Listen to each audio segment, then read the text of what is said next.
big Yeti. Let's all sit down for our story. They're read for you and me. Yeti Tales! Nina? Nina! What? Oh, so you're here. Hey, don't start without me, though. Don't worry, Leon. This isn't our book. This one doesn't have any pictures. But you know, Nina, with Rimbaud, the pictures are in the words. But you're right. It's not the book I'd planned to read today. You're talking about this one. Oh, yes, that's our story. Our story, our story. So let my story begin. Martie Morn, The Crack of Dawn, by Anne Erberts. Perhaps you have never seen him because he gets up at daybreak while you're still sleeping. Martie Morn lives between a tree and the forest, perched way up high in a stair house. A dainty little weevil called Haddock lives in the attic. Oh. When Martie Morn gets up at daybreak, he washes his face, grooms his whiskers, and tucks into his breakfast. Breakfast. That's the reason he gets up. Breakfast makes him happy. In the name of a butter croissant, just like me, it's my favorite meal, alongside tea and dinner. Yum. When he's finished, he makes 3 little piles of crumbs for Haddock, who is still sleeping. But last night wasn't like other nights. Martie Morn had a terrible nightmare, so during the night, in order to sleep and dream better, he put his pillow where his feet should be. And because he was sleeping the other way around, he was woken by a ray of light right in the corner of his eye. Oh, yes, that's right. I think it's annoying when the sun shines in my eyes, too. It's not easy to sleep when the sun shines down from the proud mountain, eh? Huh? It's an extract from a poem by Arthur Rimbaud I was just reading. Oh, right. What was that sliver on my pillow? He asked. It's the crack of dawn, Haddock replied, whom he'd asked while making a pile of crumbs. Martie Morn wants to find the crack of dawn, see it and touch it. Oh. Martie Morn gets ready to leave. He likes lists and writes down all the things he needs to take. A tote bag, always handy, a piece of chocolate, a plaster in a tin, a thermos flask with a lid, a reindeer-colored trapper hat. Cuddly toys bring luck, and that's important. Of course. Spider is the first creature he comes across. Mrs. Spider, could you tell me where to find the crack of dawn? Yes, it's a crack, Selma said. But spiders spin, they don't yarn. It's none of her business. But how can they lose the dawn when it's actually daytime? They haven't lost the dawn, Leon. They've lost the crack of dawn. Oh, I see. So they're looking for the crack of dawn and not the whole day. Exactly right, Leon. Now, let's see if they manage to find that crack of dawn. Then Mr. Pinecone comes along. We're looking for the crack of dawn. Could you show us the way? Friends, find the seed of a golden apple, plant it, and wait 3 months.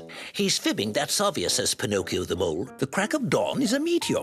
I know it well. It's my neighbor.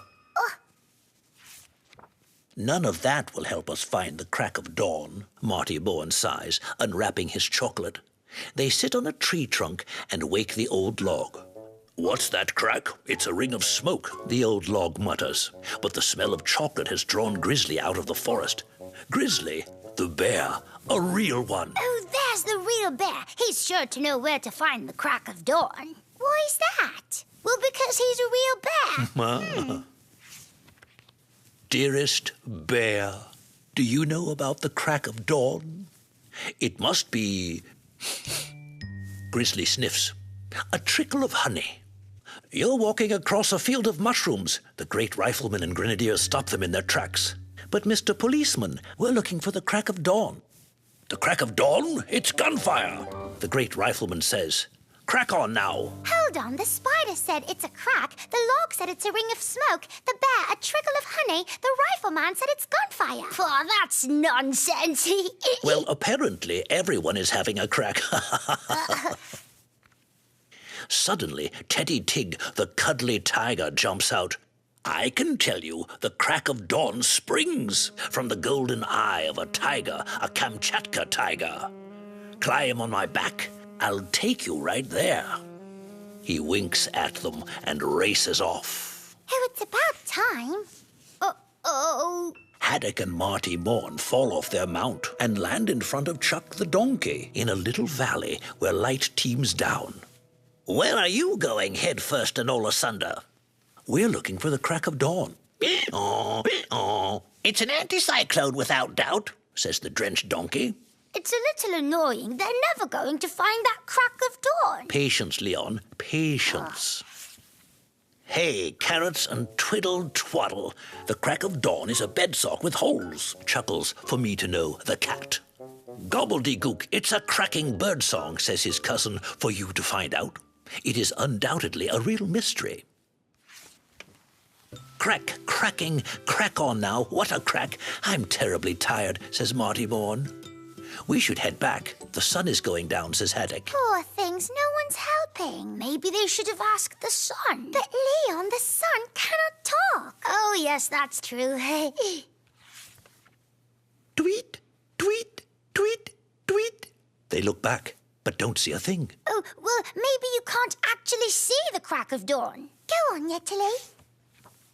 Oh, now it's the bird's turn. Tweet, tweet. Mishka, a mockingbird, is hiding in the indentations left by their footsteps. They're foamy, fresh blue watercress footsteps. Oh, that's funny. It's like a green hollow where a stream gurgles. Don't you agree, little mice? No. Carry on, Yetili. Mishka mutters, the sun never goes down. It just goes to the other side of the world. And the crack of dawn is its promise to always come back. It will never crack. It has given its word. The mockingbird isn't mocking them after all. Isn't it? Does it know where the crack of dawn is? It seems that the crack of dawn is when the sun rises again. I told you they should have asked the sun.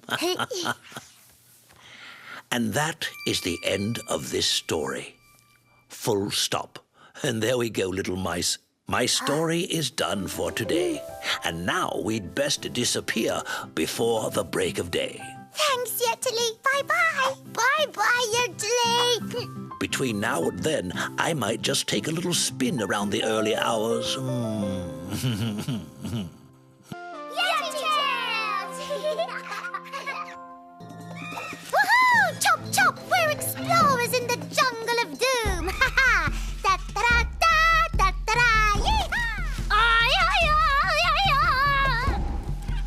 Ta-da! And now pretend a flesh-eating plant has trapped you. Help me, Nina! Help me! I'm coming! Swoosh, swoosh! Flesh-eating plant cut in half. Phew, you were just in time, Nina. Luckily, because I nearly got eaten up. Shh, Leon, look! There's a huge grey monster over there.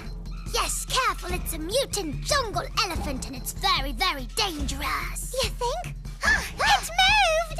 Help! A mutant elephant! Ooh, mice! Careful, Nina. It can chameleon into a yeti. Oh, you've made a little garden. It's lovely. Now we're explorers lost in a mega super dangerous jungle of doom. Yes, and we're looking for lost elephants. Right. Easy. It's here. It's Pomelo. Hold on, Yetili. We haven't finished crossing the jungle. Yes, we still had the hanging bridge, the diabolical river, and the deadly yellow parrot trap. So sorry, but maybe Pomelo can join us for the rest of the trip. We always have time to break for a story. Oh, yes, yes, our story. Let's go on an adventure.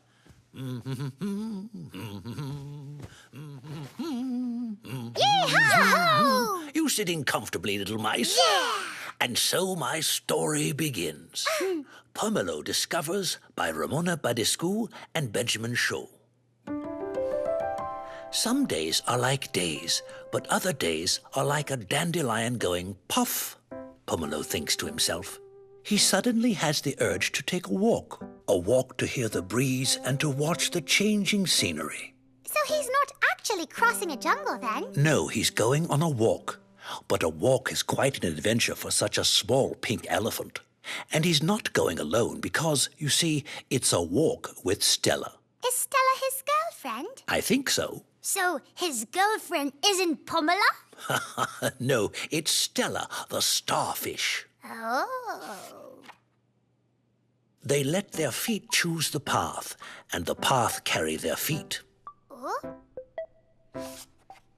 They discover that every day we walk past wonderful things and don't notice them. So that's a bit like the jungle for him. A pretty jungle with flowers all everywhere. But it has to have treasures for it to be a proper jungle. It does, Nina. But they are the treasures we walk past every day without even noticing. Right. Pomelo and Stella love to feel the sun warm their skin, but not for too long. They enjoy discovering the crunch of stony ground under their paws after the soft and sandy soil. On the way, they discover that every year is a circle, and that lots of circles make up a lifetime. Pomelo is learning about life cycles. Time passes for everyone, just not in the same way. It's extraordinary to see how life multiplies. Bzzz, so very quickly, and sometimes so deliciously. Well, I love multiplying raspberries. Pomelo discovers that boredom is relative. A bit like fear. Why, he's scared of a teapot. Well, yes, don't you remember? Pomelo was scared of teapots. Oh, yes, that's right. And that love makes him feel giddy. But what can you do to make the magic last? Oddly, we see better from a distance than up close. But up close, we can discover unexpected little worlds. Oh, yes, there's lots of tiny rabbits. Rabbits? Well, yes. Nina discovers that her brother really is very strange. Pomelo discovers that the forest is full of tiny faces that watch over it, and that can do things he will never be able to do. That things look completely different right side up than upside down, and that every discovery has a consequence, and that gravity hurts. Pomelo discovers that when you grow up, you stop taking some journeys and imagine the further away Stella is, the more she's on his mind. That leaf there could be Stella. That's right. He actually sees Stella everywhere. He discovers that sometimes feelings change at the speed of clouds. Pomelo discovers that there are things we would rather not discover. Yeah, neither do we. Yuck. Yuck. The world isn't always tidy, even when everything is in its proper place. Pomelo discovers that the more he discovers, the more he wants to discover. All those painted colors are super pretty. Oh, yes. And that having a secret garden is wonderful. So is tending it. If we had a garden with secret strawberries, we could make jam for you, Yetili. Oh, that's kind, Leon. So I'll continue. Some adventures are fun to pursue over a lifetime. Even when you don't see it, there's always a path. Oh, look, it's like there's... Hold on, Leon. Maybe not. Go on, Yetili. Something that's changing. Something shiny. Oh, look, there's Stella.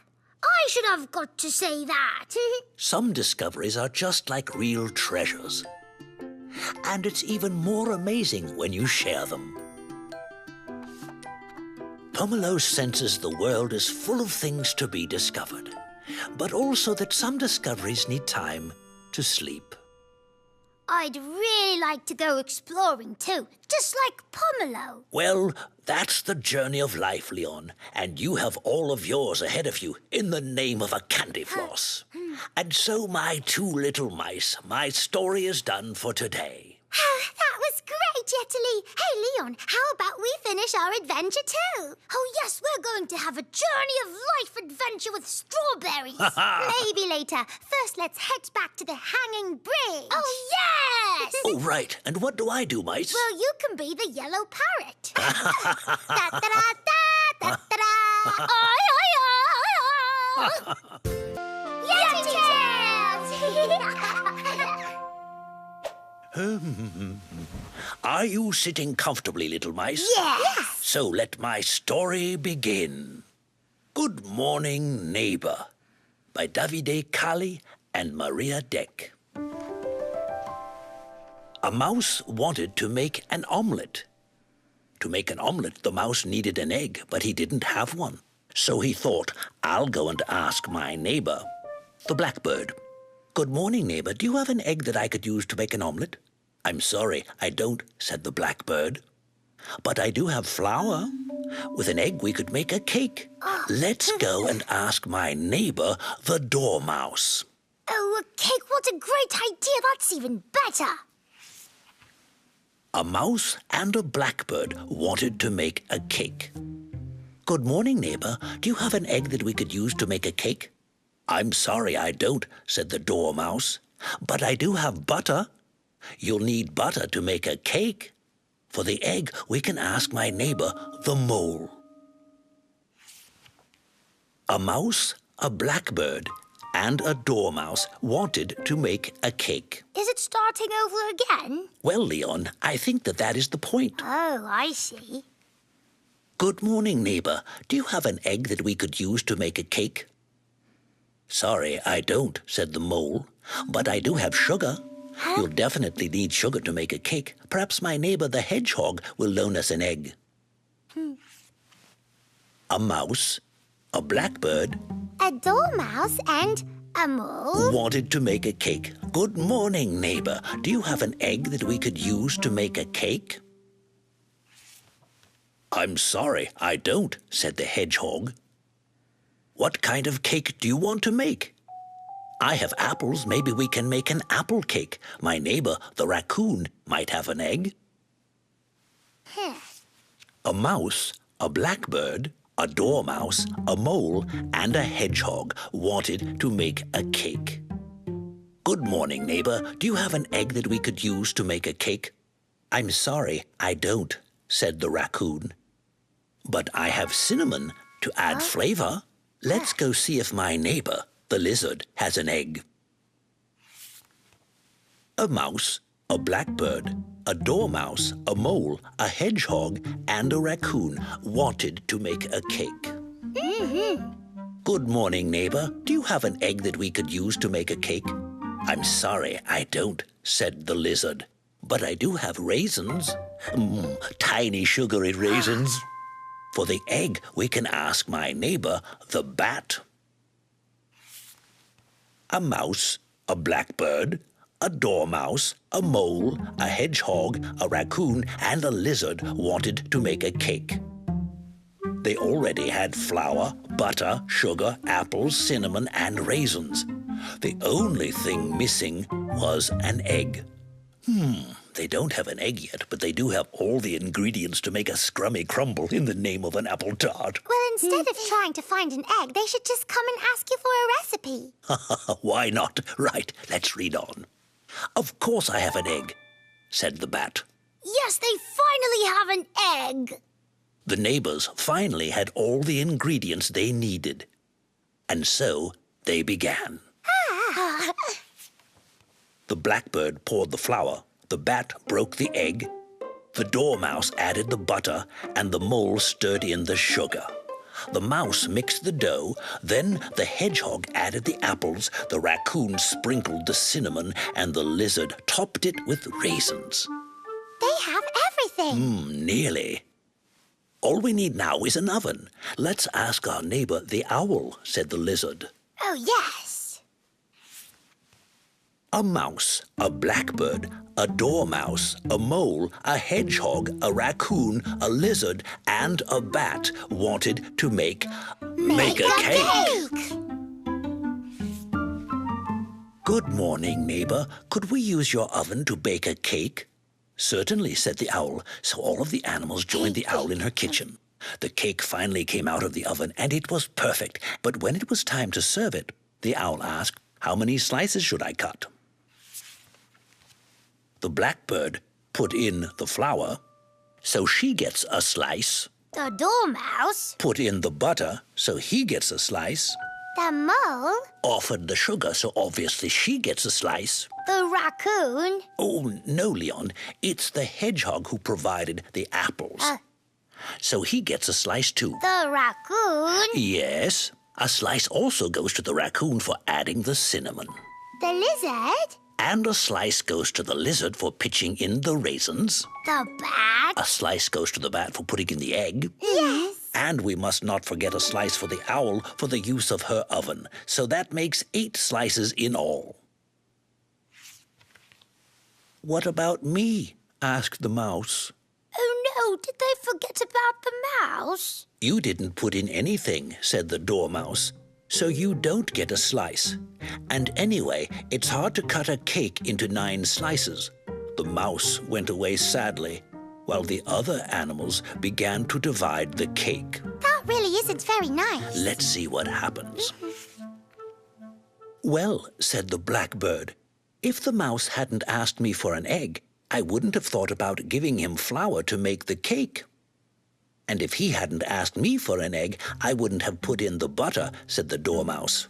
And I wouldn't have offered the sugar, said the mole. And I wouldn't have pitched in the apples, said the hedgehog. And I wouldn't have added the cinnamon, said the raccoon. And I wouldn't have pitched in the raisins, said the lizard. And we wouldn't have a cake to share, said the bat. You're right, said the owl. And so they all cut the cake into 9 slices. Hey, that's better. Lucky the blackbird said that. Oh, now they're having a party with all their friends. Yes, they did well to cut 9 slices, which wasn't that hard after all. Because if the mouse hadn't thought to ask for an egg, no one would have come up with the idea of baking a cake. One idea often leads to another. That's the good thing about having lots of people around. The end. And there we go, little mice. My story is done for today. But you know, I think that ending has made me peckish. What about you, mice? Oh, yes, we're famished. Ta-da! And it's even been pre-cut into 3 slices. But our sizes aren't the same size as yours, Yetili. Well, that's normal. It was my idea, after all. I think you didn't quite get the point of the story, Yetili. Yes, well...